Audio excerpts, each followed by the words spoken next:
여러분 안녕하십니까? 여러분과 소통하기 위해 노력하는 창원광장 시장 뉴스. 오늘도 활기차게 출발합니다.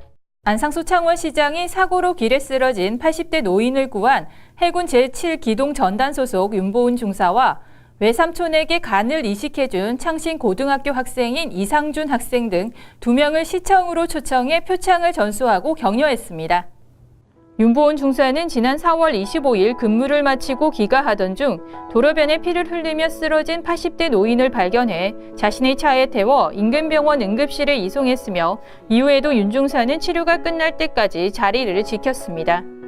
홀 어머니와 자란 이상준 군은 지난 6월 14일 간암으로 투병하던 외삼촌에게 간 이식을 해줄 사람이 마땅치 않자 올해 선뜻 이식 수술에 나서 주위를 놀라게 했습니다. 이들은 당연한 일을 했을 뿐이라며 각계각층에서 보내주는 격려와 칭찬에 대해 오히려 쑥스러워했습니다. 안상수 창원시장은 이들 의인들의 선행이 널리 퍼져 우리 사회를 더욱 따뜻하게 만드는 계기가 되었으면 한다고 기대를 전했습니다.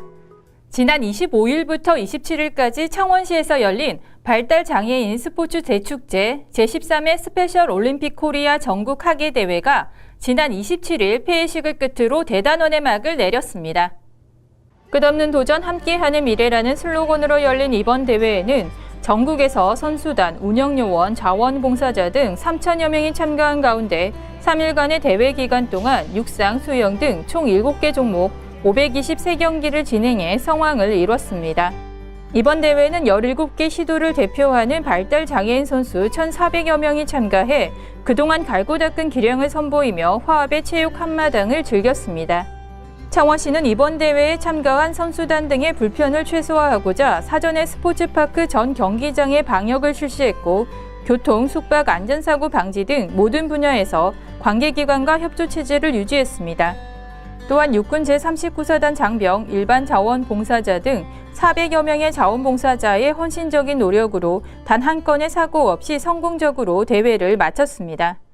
창원시가 지난 27일 광역시 승격 홍보의 천병을 수행할 제3기 SNS 광역시 홍보단 발대식을 갖고 본격적인 가동에 들어갔습니다.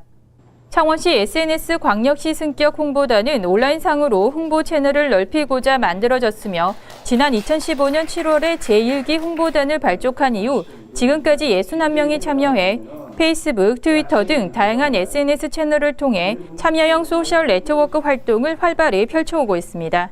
이번에 위촉된 제3기 홍보단은 지난 6월 12일부터 7월 7일까지 3주간의 공개 모집을 통해 선발됐으며 서울, 전주 등 다양한 지역의 거주자들도 함께하고 있습니다. 이날 발대식에는 20대에서 60대까지 대학생, 회사원, 교사, 주부 등 다양한 연령층과 직업을 가진 47명의 홍보단원이 참여해 앞으로 1년간 1인 미디어 시대에 걸맞게 창원광역시 승격의 다양한 소식과 정보를 홍보하고 각종 행사에 참가하는 등 SNS 사용자들과 소통하며 광역시 승격의 천병으로서의 역할을 담당하게 됩니다. 창원시가 2018년 제23차 세계 한인 경제인 대회 개최지로 최종 확정됐습니다. 세계 한인 경제인 대회는 전 세계 73개국 147개 도시에서 활동하는 세계 한인 무역협회 회원들을 중심으로 한민족 경제 네트워크 활용 방안을 모색하고 해외 한인 네트워크를 활용해 국내 중소기업들이 해외 시장 진출의 기회를 가질 수 있는 자리입니다. 창원시는 주민들의 주민등록 사항과 실제 거주 사실을 일치시켜 효율적인 행정 업무 수행을 지원하고 주민생활 편익을 증진하기 위해 8월 7일부터 9월 23일까지 3, 4분기 주민등록 사실 조사를 실시합니다. 창원시 공식 블로그가 8월 1일 네이버에서 선정하는 이달의 블로그로 선정됐습니다. 이달의 블로그는 이용자가 좋아하는 블로그를 주제별로 추천하는 서비스로 매월 단위로 선정됩니다. 오늘은 오프라 윈프리가 전하는 멋진 말을 끝으로 인사드릴까 합니다. 당신이 할 수 있는 가장 큰 모험은 당신이 꿈꾸는 삶을 사는 것이다. 지금까지 창원광장 시정뉴스 김채연이었습니다. 고맙습니다.